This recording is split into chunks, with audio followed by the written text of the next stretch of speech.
గన్నవరం అంతర్జాతీయ విమానాశ్రయం నుంచి వారణాసి, కోల్కతా నగరాలకు ఇండిగో నూతన విమాన సర్వీసులను ప్రారంభించారు. ఈ సర్వీసులను ఢిల్లీ నుంచి కేంద్ర పౌర విమానయాన శాఖ మంత్రి కింజరాపు రామ్మోహన్ నాయుడు, మచిలీపట్నం ఎంపీ వల్లభనేని బాలశౌరి వర్చువల్గా ప్రారంభించారు.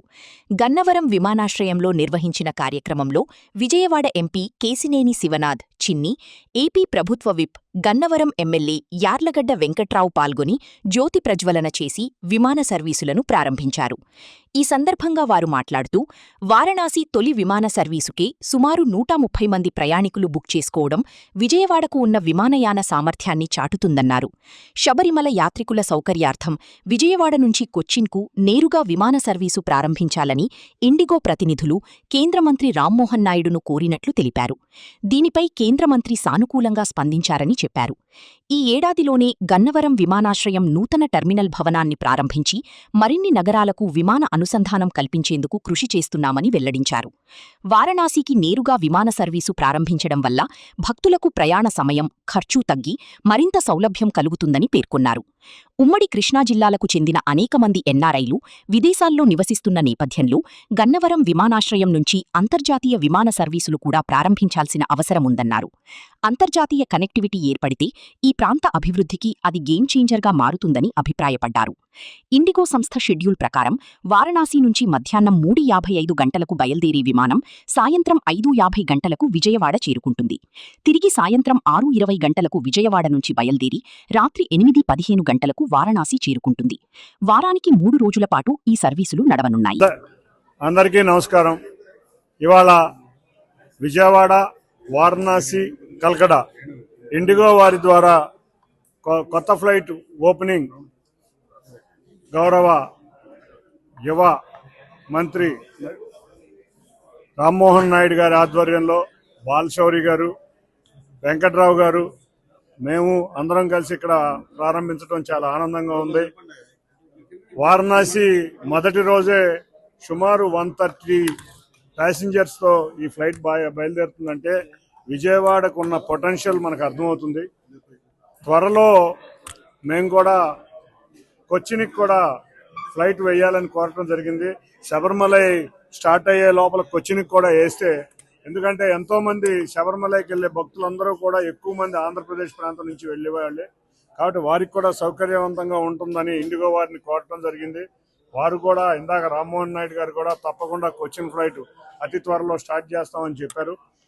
అంతేకాకుండా కొత్త టెర్మినల్ బిల్డింగ్ అతి త్వరలో ఈ సంవత్సరంలోనే మన కొత్త టెర్మినల్ బిల్డింగ్ కూడా వస్తుంది. ఆ బిల్డింగ్ కూడా ప్రారంభమైతే మరిన్ని కనెక్టివిటీలు వచ్చే విధంగా విజయవాడ ఎయిర్పోర్ట్ ముందుకు వెళ్ళబోతుందని తెలియజేసుకుంటూ, ఇటువంటి చక్కటి ఫ్లైట్స్ ఇస్తా ఈ ఎయిర్పోర్ట్ని బ్రహ్మాండంగా డెవలప్ చేస్తా, ఎప్పటికప్పుడు నిరంతరం కూడా ఈ ఎయిర్పోర్ట్ గురించి, ఈ ఎయిర్పోర్ట్ని తీసుకురావాలని ఆలోచిస్తున్న గౌరవ ముఖ్యమంత్రి నారా చంద్రబాబు నాయుడు గారికి, పవన్ కళ్యాణ్ గారికి, అన్నిటికన్నా ముఖ్యంగా మన రామ్మోహన్ నాయుడు గారికి, civil aviation minister Rammohan Naidu గారికి, బాలశౌరి గారికి, యార్లగడ్డ వెంకట్రావు గారికి ధన్యవాదాలు తెలుపుకుంటాం. Thank you. గన్నవరం ఎయిర్పోర్ట్ నుంచి ఇప్పుడు బ్రిటిష్ వాళ్ళ టైంలో ఉన్న ఎయిర్పోర్ట్ ఇది.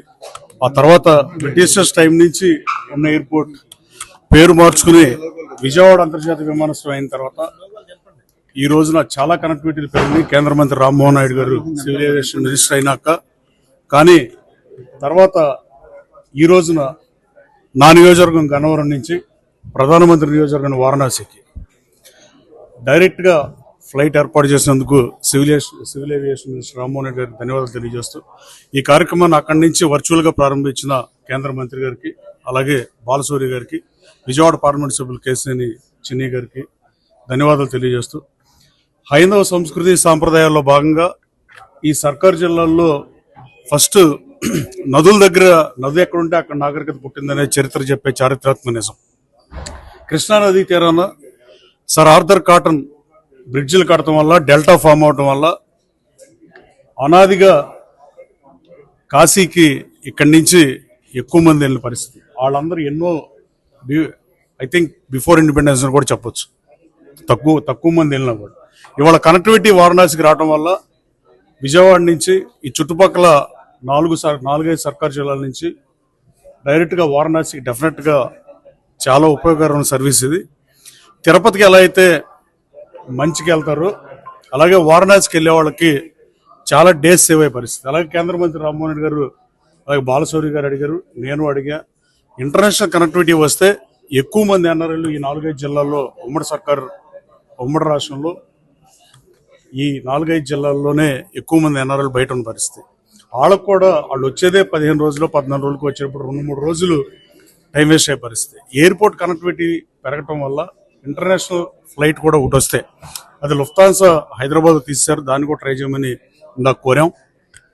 ఏదో ఒక ఇంటర్నేషనల్ కనెక్టివిటీ వస్తే డెఫినెట్గా that is going to be game changer అని నేను భావిస్తూ ఈ కార్యక్రమాన్ని కవర్ చేస్తున్న పత్రికా ప్రతినిధులకి, ఎలక్ట్రానిక్ మీడియా ప్రతినిధులకి ధన్యవాదాలు చేస్తున్నా. Thank you.